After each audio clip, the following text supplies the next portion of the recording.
Hello students, good morning. कैसे हैं सब आप? आई होप सब अच्छे होंगे। ठीक है, आज हम आ गए फिर से आपके लिए एक नया वीडियो लेके और नया लेक्चर्स लेके। जिस हिसाब से आपको पता चल रहा है देख के बोर्ड के ऊपर क्या लिखा हुआ है, लीनियर इक्वेशन इनटू वेरिएबल्स, यानी दो चरों वाले रैखिक समीकरण के युग। इसके बारे में हम लोग आज एकदम आसानी से पढ़ने वाले हैं। ठीक है ना, तो देखते रहिए और बने रहिए इसको समझने के लिए, सीखने के लिए। ठीक है, इसके बाद आपको कहीं जाने की जरूरत नहीं पड़ेगी। एकदम मैं आपको आसानी से समझाऊंगा, वर्ड टू वर्ड समझाऊंगा और बेसिक एकदम। ये स्टैंडर्ड 10 का है, चैप्टर नंबर 3 एनसीईआरटी बेस्ड है। 2023 के हिसाब से जो रिड्यूस सिलेबस हुआ है वो आपको क्वेश्चंस देखने को मिलेंगे। ठीक है, चलो स्टार्ट करते हैं। पहले बात करते हैं हम लोग, पहले चर की बात करते हैं। ठीक है ना, चर। तो चर क्या होता है सर? चर दो तरह के होते हैं। एक तो बोल सकता हूँ मीन्स क्या है, वेरिएबल्स, बराबर। इंग्लिश में वेरिएबल्स क्या है? Variables. They are two types. Okay, first जो होता है उसको हम लोग बोलते हैं एकल चर। एकल चर, ठीक है ना, इंग्लिश में बोला जाता है सिंगल वेरिएबल। ठीक है ना, द्विचर। ठीक है ना, क्या होता है इसको? द्विचर, जिसको हम लोग बोलते हैं डबल वेरिएबल, बराबर। टू वेरिएबल्स, क्या बोलेंगे इसको? Two variables. ठीक है ना, आज हम पढ़ने वाले किसके बारे में? टू वेरिएबल्स के बारे में। ठीक है, देखा देखो, टू वेरिएबल्स में। अब सिंगल वेरिएबल्स में क्या होगा? एक्स हो गया, वाई हो गया, जेड हो गए, ए हो गया, बी, ये सब क्या है? सिंगल वेरिएबल्स हो गए। ठीक है, लेकिन टू वेरिएबल्स में क्या होगा? ए प्लस बी दो साथ में होंगे, means X plus Y, Y plus Z, ये सब क्या हो गए? Two variables. जब भी आपको कॉन्सेप्ट देखने को मिलेंगे तो उसमें दो वेरिएबल्स देखने को मिलेंगे। कितने वेरिएबल्स? दो वेरिएबल्स। कितने वेरिएबल्स? दो वेरिएबल्स देखने को मिलेंगे। ठीक है ना, तो ये हो गया हमारा वेरिएबल। अब ये वेरिएबल यूज कहाँ होता है आपको पता है? एक लीनियर इक्वेशन आता है जिसको हम लोग बोलते हैं रैखिक समीकरण। रैखिक समीकरण आपने 9th में पढ़ा हुआ है कि दो रैखिक समीकरण एक दूसरे को किसी बिंदु पर प्रतिच्छेद करते हैं। मान लीजिए L1 और L2 दोनों एक दूसरे को किसी बिंदु पर प्रतिच्छेद करते हैं, तो उससे जो आने वाला बिंदु होगा आपको x और y का बिंदु प्राप्त होगा। When two lines are intersect at the one point and they are find values of x and y, we can call the linear equation। ठीक है ना, ये आपको पता है कि दो लाइन इक्वेशन हो गए और वो दो लाइन इक्वेशन एक दूसरे को किसी एक पॉइंट पर, पर्टिकुलर पॉइंट पर क्या करते हैं? प्रतिच्छेद करते हैं। ठीक है ना, क्या करते हैं? प्रतिच्छेद। तो वो क्या हो जाएगा? अब होता क्या है लीनियर इक्वेशन? तो ये होता है a1x b1y plus c1 equals to 0। ये लीनियर इक्वेशन नंबर 1। इसको हम लोग बोल सकते हैं कि L1 ऐसा कोई इक्वेशन था। a2x plus b2y plus c2 equals to 0, ये लीनियर इक्वेशन नंबर 2 हो गया। ठीक है, तो ये ऐसे इस टाइप के कुछ लीनियर इक्वेशन आपको देखने को मिलेंगे। ठीक है ना,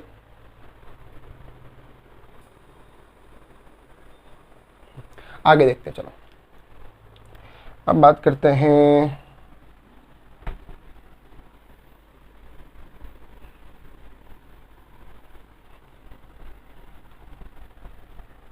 ठीक है, चलो क्वेश्चन पे आते हैं, ऑफ कर देते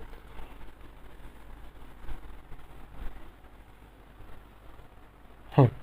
अब बात करते हैं हम लोग कि इक्वेशन कैसे आते हैं, लीनियर इक्वेशन, रैखिक समीकरण। तो हम ऐसा करते हैं x plus y equals to x plus y plus 1 equals to 0, या 2x plus y plus 2 equals to 0, ऐसा कोई भी इक्वेशन आ सकता है। तो इसको क्या कहेंगे? Linear equation. अब लीनियर इक्वेशन में देखो मालूम कैसे पड़ता है कि लीनियर है? तो यहाँ ध्यान देने का आपको, पावर, यहाँ पे पावर क्या है? कुछ नहीं ना, 1 होता है। क्या है? 1। यहाँ पर भी देखो 1 1 मीन्स जब ये जो आपको वेरिएबल्स दिए, चर दिए, उनके पावर में क्या होना चाहिए? 1 होना चाहिए। क्या होना चाहिए? 1। कितना होना चाहिए? 1, ओनली 1। ठीक है, तब क्या हो सकता है? जब डिग्री उनकी एक हो जाए, सिंगल डिग्री हो, तो it means they are a linear equation. ठीक है ना, they are a linear equation. तो हम क्या बोल सकते हैं इसको कह सकते हैं रैखिक समीकरण। क्या कह सकते हैं? रैखिक समीकरण। ठीक है, समझ में आया? चलो आगे बढ़ते हैं। तो ये तो आपको मालूम पड़ गया कि जो कुछ पॉइंट्स थे लीनियर इक्वेशन के कि किस टाइप्स के होते हैं। ठीक है ना, फिर बहुत से ऐसे आ सकते हैं कि x प्लस 1 इक्वल्स टू 0, तो ये भी लीनियर इक्वेशन ही है, बट क्या हो जाएगा? सिर्फ x ही है, y क्या है? y कुछ नहीं तो 0 होगा कुछ। ठीक है ना, वैसे। ठीक है, ये हो गया आपका लीनियर इक्वेशन के टर्म्स हो गए। अब बात करते हैं क्वेश्चंस अब आएंगे हम लोग क्वेश्चंस के बारे में, ठीक है ना। ये क्वेश्चंस में जो आपके टेक्स्ट बुक में क्वेश्चन या तो एग्जाम में क्वेश्चन कैसे बनते हैं उसके ऊपर आने वाला, ठीक है ना। चलो ध्यान से देखो, तो आगे वो भी हम लोग सीखेंगे, सब सीखेंगे, चिंता नहीं करना है, सब का सब सीखने वाले हैं हम, ठीक है। चलो आगे बढ़ते हैं, ठीक है। चलो आगे देखते हैं, हम लोग कुछ क्वेश्चंस को देखते हैं, या उसके पहले थोड़ा डिटेल से बात करते हैं, ठीक है ना। फर्स्ट मैं आपको बताता हूँ, चलो एक बार रिमाइंड करता हूँ, 9th में भी था ये, आपको एक बार रिमाइंड करता हूँ, ठीक। चलिए आपको मैं पूछता हूँ, if they 1 and 2 linear equations are both in this types, so what is the lines are set। तो क्या बोल सकते हैं, इस लाइन को क्या बोल सकते हैं, तो हम कह सकते हैं कि तो ये दो रेखाएं हैं एक दूसरे को कहाँ पे, किसी जगह पे क्या इंटरसेक्ट कर रही है, क्या नहीं करेगी। देखो जैसे भी मैं इसको आगे ले जाऊंगा, जितना भी आके लेके जाऊंगा वो आगे ही जाते रहेंगे, कहीं पर भी आके ये इंटरसेक्ट नहीं करेंगे, कहीं पे जाके वो इंटरसेक्ट नहीं करेंगे, कहीं पर भी आके वो एक दूसरे को प्रतिच्छेद नहीं करने वाले हैं। तो ऐसी रेखाओं को क्या कहते हैं हम लोग, ऐसी रेखा को कहते हैं समांतर रेखा। क्या कहते हैं, समांतर रेखाएं। या तो इंग्लिश मीडियम में क्या होता है आपको, इसको क्या बोलेंगे हम लोग, समांतर रेखाएं हो गया, और इंग्लिश में जो बोला जाता है इसको पैरेलल लाइन बोलते हैं। क्या बोलते हैं, एक दूसरे को क्या है, पैरेलल है ना, तो क्या बोल सकते हैं कि पैरेलल लाइन है, ठीक है ना। कि equation 1 and 2 are parallel to the each other it's called the parallel line, okay. तो ये फर्स्ट कंडीशन हो गया, इसको ऐसे इंडिकेट करते हैं, L1 is parallel to L2। तो ये फर्स्ट कंडीशन हो गया। सेकंड कंडीशन होता है जिसके हम 9th में पढ़ दिया हमने, if two linear equation are intersect one point, okay, L1 and L2 it's called the, इसको बोला जाता है कि इंटरसेक्टिंग पॉइंट। क्या बोलते हैं, इंटरसेक्ट,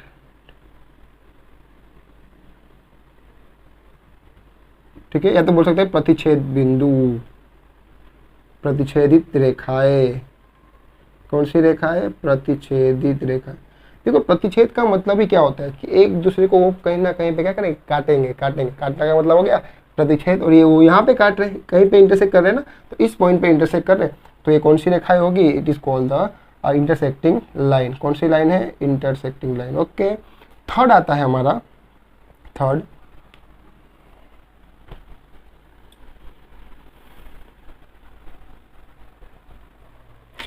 अब बात करते हैं थर्ड की, ठीक है। तो थर्ड में होता है कि आपको एक लाइन दिया है और उस लाइन के ऊपर भी दूसरी लाइन सेम उसी के ऊपर आई हुई है, ऐसा कुछ, ठीक है ना। ये L1 में कह सकता हूँ और ये L2 है, ठीक है ना। L1 के ऊपर ही क्या हो गया, L2 हो गई। मीन्स क्या मैं बोल रहा हूँ, देखिए अब ये मेरे पास जो स्केच पेन है इसके ऊपर मैंने रख दिया, तो क्या ये दोनों सेम ही दिख रहे हैं। अगर मैं आपको ऐसे रख दूँ तो आपको दिख रहा होगा कि ये दोनों एक लाइन में ही दिख रहे। इट मीन्स क्या हो गए, ये एक दूसरे को संपाती हो गए। क्या हो गए, क्या हो गए, इसको संपाती हो गए। तो बोलते हैं ना जैसे सैंडविच होता है, सैंडविच में कैसे होता है, एक के पाव के ऊपर एक पाव रखते हैं, वैसा ही वो सैंडविच हो गया, ठीक है ना। तो इसमें क्या होगा, जब भी ये एक दूसरे को क्या हो जाएंगे, बराबर एक दूसरे के ऊपर आ जाएंगे, तो हम लोग बोलते हैं इसको क्या बोलते हैं, संपाती बोलते हैं। क्या बोलते हैं, संपाती बोलते हैं, ठीक है ना। चलो ठीक है, और कुछ भी पॉइंट्स है वो आगे हम देखते हैं।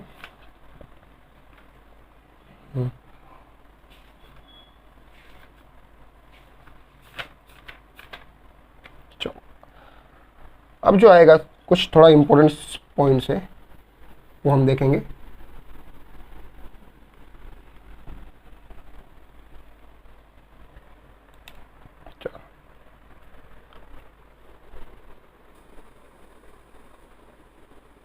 चलिए देखिए, अभी जो पॉइंट्स है वो बहुत इंपॉर्टेंट है आपको समझने के लिए, ठीक है ना। तो ध्यान दीजिए इसको। चलो आपको यहाँ पे क्वेश्चन दिख रहा होगा बोर्ड के ऊपर। क्वेश्चन क्या दिया है, देखिए x minus 2y equals to 0, 3x plus 4y minus 20 equals to 0, ठीक। एक चीज़ मैं आपको बताना रह गया, ठीक है, वो देख लीजिए एक बार। हमारा जो लीनियर इक्वेशन का एक्चुअल जो फॉर्म होता है वो होता है ax plus by plus c equals to 0। ये हमारा क्या है, एक्चुअल फॉर्म है किसका, लीनियर इक्वेशन का। किसका, लीनियर इक्वेशन का ये एक्चुअल फॉर्म, ठीक है। तो देखना पड़ेगा हमें क्या ये एक्चुअल फॉर्म से रिलेट करता है। देखो सेम दिख रहा है क्या, दिख रहा है तो नहीं दिख रहा है, क्यों क्यों नहीं दिख रहा है? तो देखिए ax, चलो ठीक है x वाला है, y वाला है, बट c कहाँ गया? c, इट मीन c वाला दिख नहीं रहा है, इसका मतलब c तो होगा कहीं ना कहीं। तो मैं चाहूँ तो इसको ऐसा लिख सकता था क्या sir, x minus 2y plus 0 equals to c, है ना। मान लो c नहीं है तो क्या सकता हूँ मैं 0, c नहीं है तो क्या सकता हूँ मैं 0 लिख सकता हूँ, ठीक है ना। तो एक्चुअल फॉर्म से जब मैं इसको मैच कर रहा हूँ तो मुझे मिल रहा है कि यहाँ से मुझे a मिलेगा, कितना मिलेगा a हमें मिल जाएगा यहाँ पे आपका a मिलेगा। पहले तो देखो x का कोफिशिएंट कितना है +1, y का कोफिशिएंट कितना है -2, और c तो हमें पता है ही नहीं, तो रख दिया हमने। चलो नहीं है कोई बात नहीं, नहीं है तो नहीं है, रख दिया, ठीक है ना। चलो यहाँ से मालूम पड़ गया, तो मैं यहाँ से कह सकता हूँ कि ये a1 है, b1 और ये c1 है। क्यों? क्योंकि मैंने पहले इक्वेशन से लिया ना, देखो l1 है, मतलब ये 1 वाले मैंने लिख दिए। अब 2 वाले a2 3 b2 4 और c2 जो है -20, ठीक है। अब क्या करना है, इसमें पुट करना है सिर्फ। देखिए a1 की वैल्यू कितनी है 1 और a2 की वैल्यू कितनी है 3, तो कितना आया 1/3। b1 की वैल्यू कितनी है -2, b2 की वैल्यू कितनी है 4, 2 2 4, मतलब मैं कह सकता हूँ -1/2, ओके ठीक है। c1 की वैल्यू कितनी है 0 और c2 की वैल्यू कितनी -20, पता ही है न्यूमरेटर में 0 ही होगा 0, ठीक है। तो दिख रहा है आपको मालूम पड़ रहा है कि इक्वेशन में क्या है a1 and a2 is not equals to b1 and b2 and also is not equals to c1 and c2। दिख रहा है आपको क्या तीनों की वैल्यू अलग लगा रही है ना। देखो यहाँ पे अगर बात किया जाए तो 1/3 अलग है, -1/2 अलग है, और ये 0, तीनों के तीन क्या आ रहे अलग आ रहे। जब भी क्वेश्चन के अंदर ध्यान देना है, जब भी क्वेश्चन के अंदर ये दो वैल्यू आपके इक्वल नहीं है तो समझने का कि जो इक्वेशन दिया हुआ है वो कौन सा है, प्रतिच्छेदित है। कौन सी है, प्रतिच्छेदित, है ना। जब भी अलग अलग आ जाएंगे तो क्या आएगा, क्या आएगा आपका प्रतिच्छेदित होगा, ठीक है। और प्रतिच्छेदित होगा तो हमें पता है इसका हल मिलेगा, ठीक है ना। अगर क्वेश्चन आपको पता चल जाए कि ये क्या दिया हुआ है प्रतिच्छेदित में है तो आपको इसका हल मिलेगा, लेकिन हल कितना मिलेगा, एक हल मिल रहा है ना आपको, एक, कितने मिलेंगे, केवल एक हल, केवल एक हल मिलेगा। कितना हल मिलेगा, केवल एक हल मिलेगा, ठीक है ना, क्योंकि एक ही पॉइंट पे क्या कर रहे हैं लोग, प्रतिच्छेद कर रहे हैं। तो ये मालूम पड़ा हमें कि जब भी हम a1 a2 b1 b2 को क्या कर तुलना कर रहे हैं तो मालूम पड़ रहा है कि ये समान नहीं है, और समान नहीं होने से क्या होगा, प्रतिच्छेदित करते होंगे। ये रेखा कैसे होगी, प्रतिच्छेदित रेखा होगी, और प्रतिच्छेदित रेखा सिर्फ और सिर्फ एक ही हल प्राप्त कर सकती है, ठीक है ना। चलो दूसरे पे देखते हैं। दिया हुआ है L1 2x + 3y - 9 = 0, 4x + 6y - 18 = 0। चलो यहाँ से देखते हैं a1 क्या होगा, तो a1 में कह सकता हूँ कि 2 होगा, b1 क्या होगा +3 एंड c1 क्या होगा -9, a2 क्या होगा 4, b2 क्या होगा 6 एंड c2 क्या होगा -18 होगा, ठीक है। चलो वैल्यू पुट कर देते हैं। a1 की वैल्यू 2, a2 की वैल्यू कितना है 4, 2 2 4, 1/2। चलो b1 की वैल्यू कितनी है, तो b1 कहाँ गए भाई, ये रहे। b2 की वैल्यू कितनी है 6, चलो 3 2 6, 1/2। c1 की वैल्यू कितनी है -9 है, और c2 की -18, माइनस माइनस कैंसिल, 9 2 18, मतलब 1/2। तो यहाँ पे देखने को मिल रहा है कि सर a1 के बटे में a2, b1 के बटे में b2 और c1 के बटे में c2, कि यहाँ पर सबके सब इक्वल आ गए, 1/2 1/2 1/2। इसका मतलब मैंने आपको बताया था सैंडविच अगर एक के ऊपर एक आ गया तो आपको तो एक ही दिखेगा ना, ये दो है लेकिन दिखेंगे तो कितने, एक ही दिखेंगे। क्यों, क्योंकि एक के ऊपर क्या हुआ है, लैप्स हो गए वो एक के ऊपर, ठीक है ना। तो उस हिसाब से क्या होगा, ये कौन सी रेखा होगी, ये होगी हमारी संपाती रेखा। कौन सी, संपाती, कौन सी रेखा होगी, संपाती रेखा, ठीक है ना। कौन सी रेखा होगी, संपाती रेखा होगी, ठीक है। तो मालूम पड़ गया कि जब भी आपको देखने को मिले कि भाई ये तीनों के तीनों इक्वल हो गए तो वो रेखा कौन सी होगी, संपाती रेखा होगी। कौन सी रेखा होगी, संपाती रेखा होगी, ठीक है ना। चलो तीसरे पे, थर्ड पे एक आएंगे। अब देखो a1 यहाँ से मिलेगा मुझे 1, b1 मिलेगा मुझे 2 एंड c1 मिलेगा मुझे -4। यहाँ से मुझे मिलेगा a2 मिलेगा 2, b2 मिलेगा 4 एंड c2 मिलेगा -12, ठीक है। वैल्यू पुट करें। चलो a1 की वैल्यू 1 है, a2 की वैल्यू 2 है, b1 की वैल्यू 2 है, और और B2 की वैल्यू 4 है, 2 2 सा 4, 1/2, ठीक है। C1 की वैल्यू 2, C2 की वैल्यू C1 की वैल्यू -4 है और इसकी है -12, 4 3 सा 12, मतलब 1/3 कितना है, 1/3। इट मीन्स क्या कह रहा है कि B1/B2, A1/A2 ये दोनों इक्वल है, बट C1 और C2 क्या है, इक्वल नहीं है इन दोनों से। जब ऐसा हो तो रेखा कौन सी होगी, समांतर रेखा होगी। कैसी होगी, समांतर रेखाएं होगी। समांतर मतलब एक दूसरे के ऊपर आए हुए, ठीक है ना, समांतर में। तो ये हो गया हमारा, इसको बोला जाएगा पैरेलल लाइन, ठीक है ना, क्या बोलेंगे, पैरेलल लाइन, ठीक है, समांतर रेखा होगा, ठीक है। चलो यहाँ मालूम पड़ा आपको,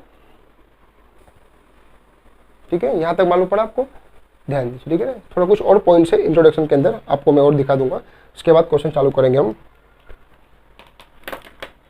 चलो देख लो एक बार।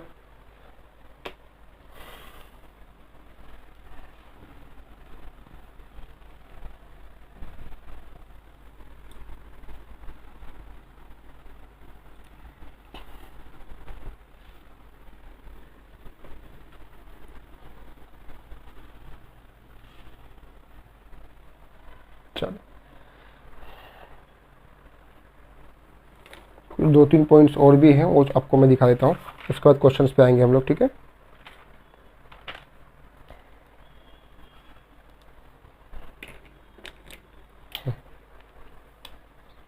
पहला फर्स्ट पॉइंट, ठीक है। जब रेखा जो है वो कैसी हो, समपाती हो, लाइन, जब रेखा समपाती हो, जब रेखा समांतर हो,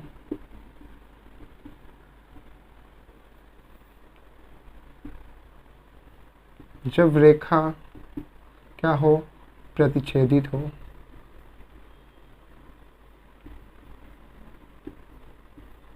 बराबर। फर्स्ट क्या दिया है, जो लाइन दिया हो वो क्या हो, ओवरलैप हो, ठीक है। जब लाइन जो है वो आपका पैरेलल हो,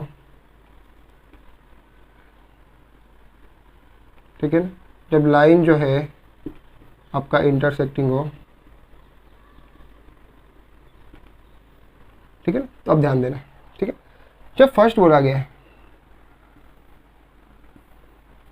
फर्स्ट में जब आपके लिए जो लाइन दी गई है कैसी है, संपाती है, ओवरलैप हो, ठीक है, तब जो उसका, मैंने आपको बताया था कि सॉल्यूशन कितने मिलेंगे था संपाती के, तो संपाती में, अच्छा मैंने वो चीज़ लिखना ही भूल गया, सॉरी। हाँ, संपाती जब होगा तो याद रखना है कि संपाती में आपको बहुत हल मिलेंगे, अनेक, अपरिमिति से अनेक हल मिलेंगे, अपरिमिति से अनेक हल लिख सकते हो, ठीक है ना। अनेक हल कैसे मिलेंगे वो बताऊंगा मैं आपको, कैसे हल मिलेंगे, अनेक हल, कैसे अनेक हल मिलेंगे, ठीक है। चलो देख लो, कोई बात नहीं। समांतर होगा तो एक भी हल प्राप्त नहीं होगा, एक भी हल नहीं मिलेगा, ठीक है ना। और प्रतिच्छेद होगा तो क्या, एक हल मिलेगा। कितने मिलेंगे, एक हल। कैसे मालूम पड़ता है वो भी देख लो।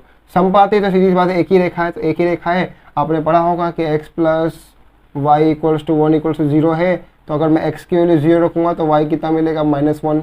x की वैल्यू 1 रखूँगा तो y कितना मिलेगा, 0, ठीक है ना। ऐसे करके आपको पता है कि हम वैल्यू फाइंड करते पहले, तो मालूम पड़ गया कि ऐसे कितने अनेक मिलेंगे, अनेक हल मिलेंगे। जितनी वैल्यू पुट करोगे उतने आंसर मिलेंगे। तो ये हमें मालूम पड़ गया, ये एक भी हल नहीं मिलेगा, मीन्स क्या है, समांतर है, तो सीधी सी बात है एक भी हल नहीं मिलेगा। क्यों नहीं मिलेगा, रेखाएं एक दूसरे को जब मिलेगी ही नहीं तो क्या होगा, उनका हल मिलेगा, नहीं मिलेगा। तो समांतर में एक भी हल नहीं मिलता है। तीसरा, प्रतिच्छेदित रेखा है, एक हल मिलेगा। क्यों, क्योंकि वह एक दूसरे को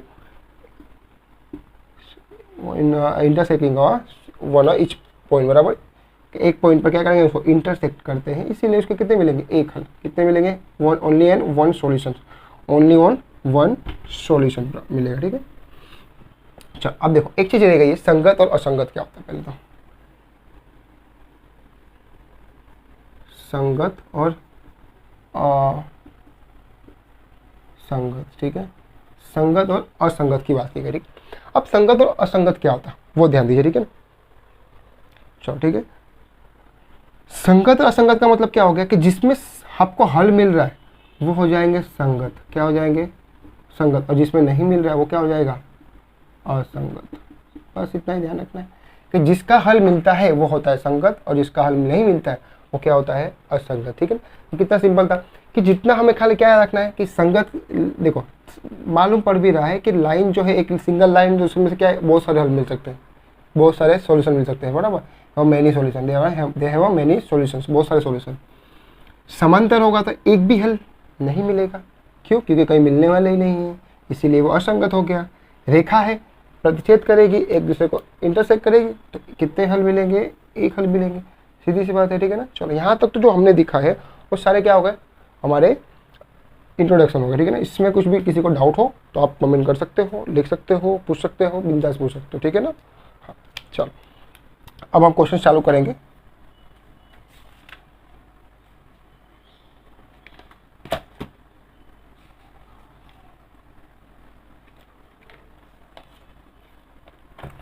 चलो क्वेश्चन देखते हैं।